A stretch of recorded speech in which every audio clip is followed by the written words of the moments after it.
Apple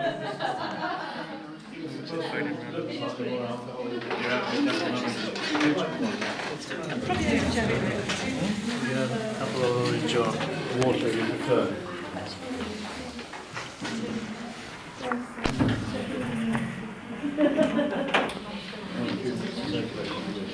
No, right, okay.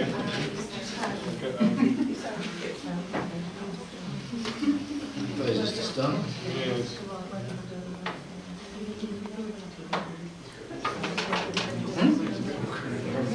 Yeah, yes. Which for viewing? That's it. Yeah, something or something. You know that drink?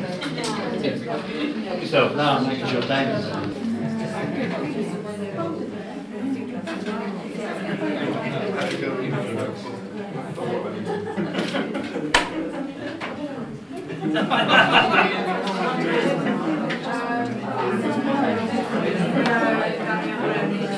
You know,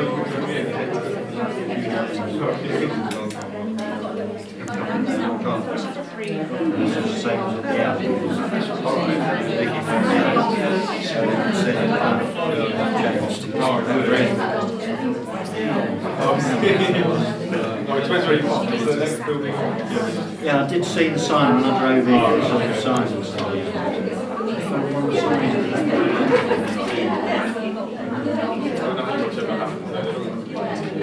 Right.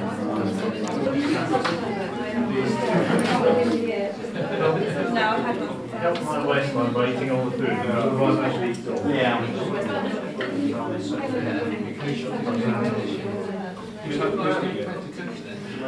No, we can responsibility. You want to bring in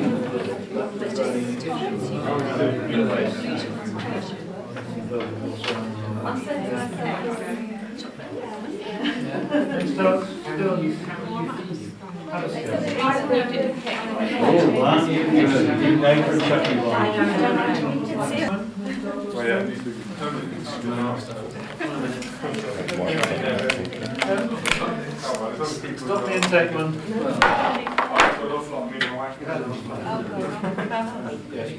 If you hold those down,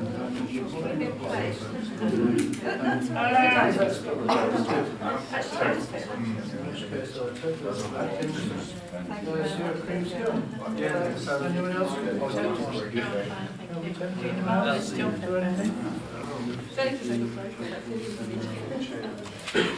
Come round this. Thank you. Healthy food or chocolate eclairs? Out with the chocolate eclairs, in with the oranges. Yep, in compliance with Just have David remember Right. Good. Right. Anybody know anybody else who's coming? There are a few people who said that they were likely to be here this afternoon and didn't manage to make it yet. But, yeah, there are some. They're all over at Elms wondering where the food is. Yes, yes. Sorry about the change of venue, but as you can see, there are more people here than would have been able to fit into the Elms meeting room. Delighted that despite the holidays, that so many of you have managed to come across to wish David goodbye. David is actually still here until tomorrow, and he's still on call until midnight on the 31st of December, so we know how to cope with all our Look, what have you needed? yeah, indeed, for many reasons. Yeah, it's good that Maureen, our chair, is here, having been on the receiving end of David's services for so long as a non-executive director and as chair of the trust. Have that microphone though. Oh, God, you're flushed. I said something dreadfully ambiguous from the far end there. I'm really grateful that the microphone was. Yeah, also Andy, who was, I think, David's manager when he first came into the trust. David came into the trust out of a shared service, as did I, and everybody knows that lots of good things come out of shared services, and it's only when you come out of them that things really become good. And the best thing that came out of a shared service, I think, into this trust at that time was the very professional service that David has provided. I think in working with David, I found that he always can provide that great mixture of being able to add something from the professional side, and he's not frightened to be able to push something which is very much the professional's angle, because we know that can add something significant to the very practical work that we all have to do. And I think it's that great balance between the thoughtful and professional response with the obvious practical side that makes him such a joy to work with. And I know that everybody in the trust is always pretty confident that no matter what the media crisis might be, we will always be able to reassure the media that there is no problem with DOP whatsoever. And generally it will be absolutely true.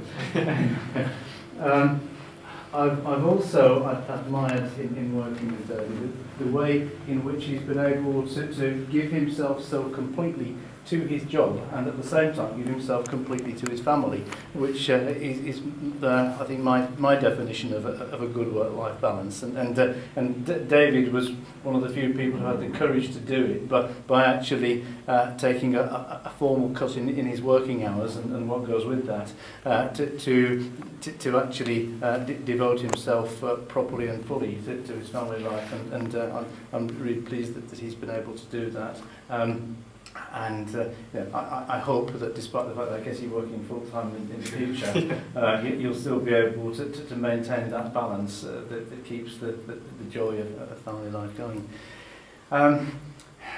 I only wish that I were more of a football fan, because I know that it's something that's dear to David's heart, being a great Liverpool fan, but I have to admit that there was a football conversation going on the other day between David and Terry, and it could have been about anything as far as I was concerned. I didn't understand what the important points were of it, but I'm really pleased that you get that joy, and I'm only too sorry that I've not been able to go in there with you, because I remember when Colin Dale left, who was Pat Shirley's predecessor as the Director of Nursing, Martin talked about how lonely it was being a football supporter in this building, because there are so many people who don't understand the offside rule.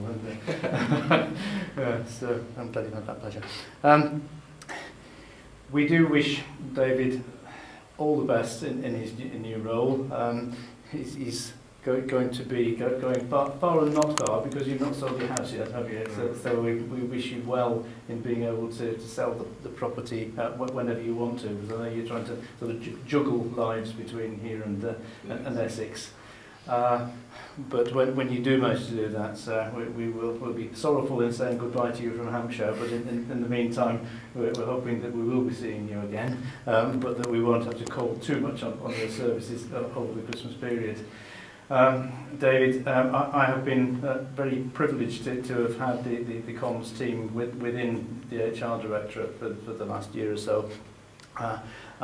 Nobody really was sure how the two would fit together, but as with everything else David does, it added a new dimension and it gave something extra to the work of the directorate. And I think any directorate that was lucky enough to have David's team based in it would feel that there was a lot that was being added. I think it's the appropriate time now to pass on one or two gifts to you.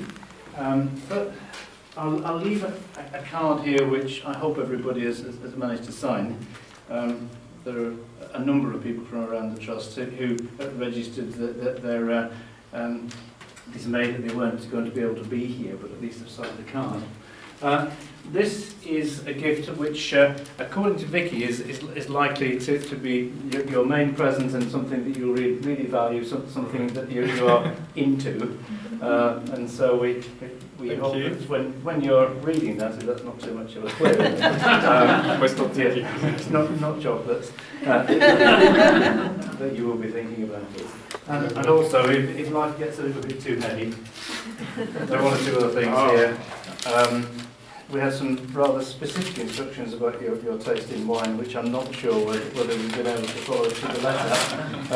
But I'm not quite sure whether Fruits of the Forest tones is what the same as raspberry tones, but I hope so. Fantastic. Yeah, it may not be everybody's taste. No. But it's taste. I have a real passion for this at the moment. That's brilliant. Thank you very much. I'm very impressive on myself, because I told them I was, in my new job I'm going to, that I was well into social marketing, and I knew quite a lot about it at the interview, and I thought I better learn up about that. Brilliant, thank you. Let me give you clues about these as well. You may want to say those later to open. Thank you. So that's it. This is it, David. David's been doing so much to make life easier for me when he's gone, and I've been pushing him beyond the call of duty to make the interim arrangements until we appoint a successor. We found it so hard to find somebody who could fill David's shoes, and we've not managed to do it yet. Maybe we'll find somebody eventually, but it will never be David, and we will miss you very much. Thank you very much for everything you've done, David. Thank you.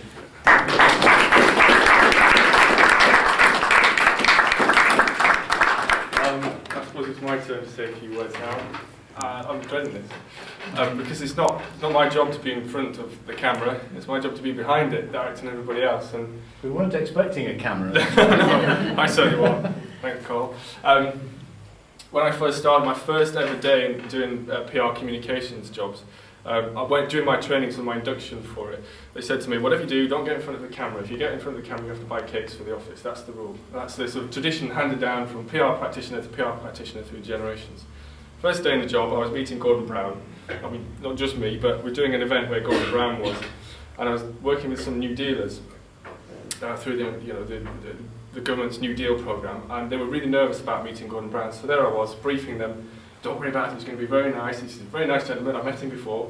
I was doing this, and Gordon Brown was being interviewed by the 9 o'clock news at the BBC, and there I was over Gordon Brown's shoulder talking to this new dealer on television, not only just local, but national television.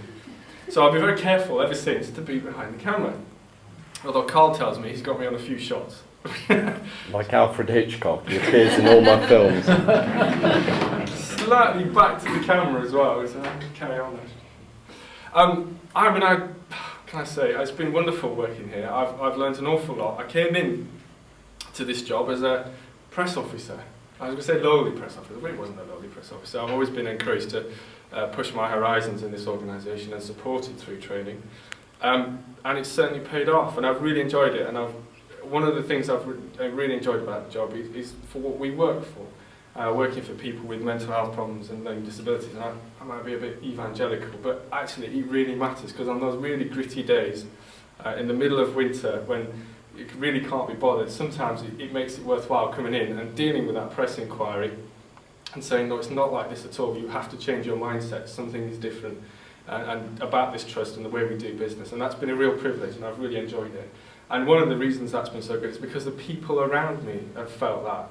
And it's never been difficult to knock on somebody's door and say, we've got to deal with this press inquiry, come on, I suggest we say something like X, Y and Z, and that person has always stepped forward and said, I agree, and I think that's really important. And that makes my job easier and makes me look even better than Bernard thinks I am, because I'm not doing the work, somebody else is.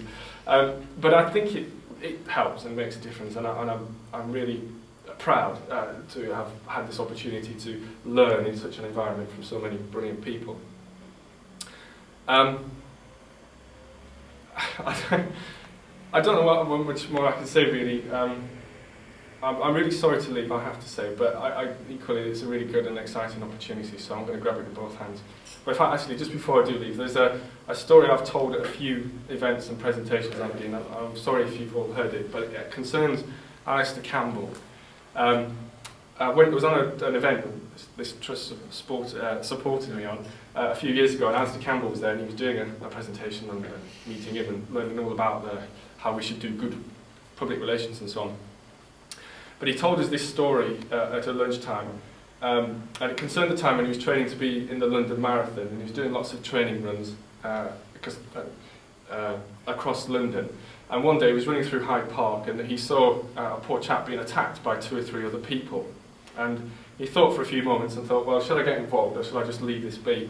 But being quite fit as he was in his training and quite a big chap, he decided he'd get involved. So he ran across, charged across to these people, screaming and shouting, and they all scattered, leaving this poor chap on the floor. So Alistair Campbell went up to him, helped him up to his feet, and asked if he was okay. And the chap was just completely bowled over that somebody had bothered to get involved, and couldn't believe how much, he was so grateful that Alistair Campbell had gone to all this trouble.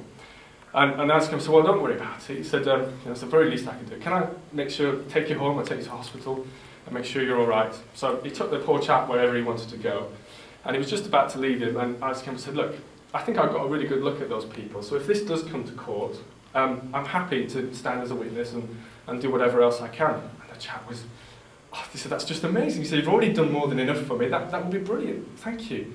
And Alistair Campbell said, well, here's my card, and if you need me, contact me on any of those numbers. So the chap took the card and looked at it and said, Alistair Campbell? You're Alistair Campbell? And he said, yeah. He said, no thanks, I can't fucking stand you. And I think that sums up, no matter what you do, you can't match your own reputation. So thank you.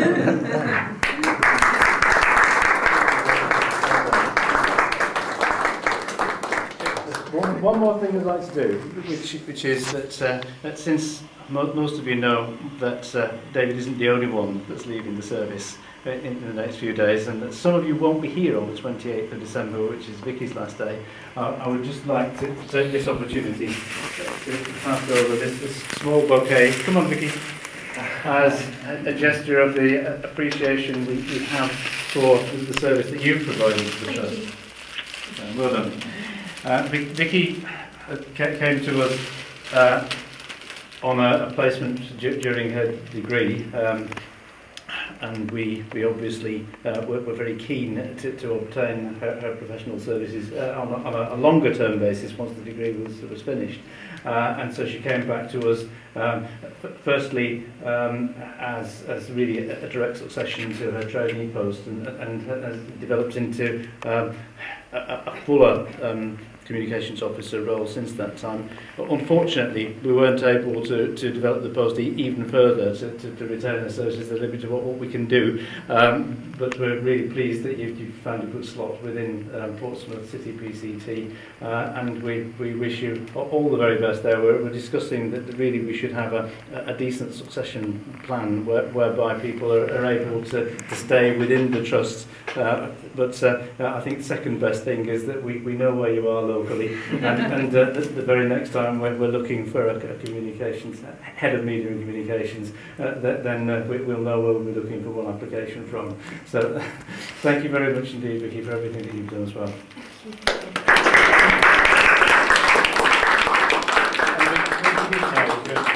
It would be unfair to ask you to say anything at all, but of course you are free to say absolutely anything you'd like to. Just like to say thank you, really. Okay, there's still plenty of cakes and plenty of juice. Right. And if you don't eat it, then I will. Right, let's get some photos in there. Right. I think you might like to have the chair of the trust on at least one of the photographs. Yes. If you're able to be photographed yet again today, Maureen's been photographed in the If you want me, I'll Achievement be Awards. photographed. But I understand if you don't. No, don't worry, please do. Well, let's do Vicky's Please do one it. first because she You're was out dying to get over there and Save find me it. eating the cake. Right. So Vicky with David with yourself. Yeah. Yeah, it'd be lovely. Shall I hold the prop? Yeah, that's it. That's the one. Yeah. Get in close, pretend you like it. It's always the same old jokes, you know. That's the thing. Where do you think I get them from? Can somebody do me a favour and come and hold this concrete out of the way? Yeah, so it sort of encroaches into the picture. That's fantastic. Yeah, thank you. Right, here you bring them down a little bit. That's it. Fantastic. Right. As long as everybody's looking happy, because I know you're not used to being this Can't side, believe I'm on this side. that side of the camera. Yeah, put your arm around it, pretend you know it. Lovely, yeah, and again, keep going, lovely. And again, lovely, right. Both of you give her a kiss on each cheek, please, thank you. Go on, you can do it. No hiding behind the flowers. It's against our trust policies, Bruce. Well, I just saw you do it once, when the camera wasn't there. Here we go then, go on, quick. Last one for that. Thanks. Well done. Thank you. Can you do it again? It was on.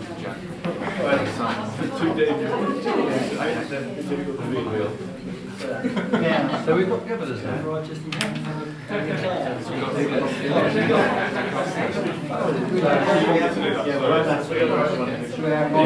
We'll have a square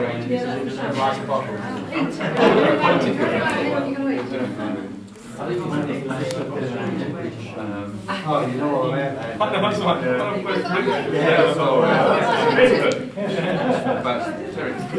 Sorry about the elections as well. Just need the Timetable. You'll be kind enough again. from the. All right. Oh, yeah, happy, smiley little team. Oh, fantastic. Lovely. Yeah. And again, lovely. Yeah. That's one for that.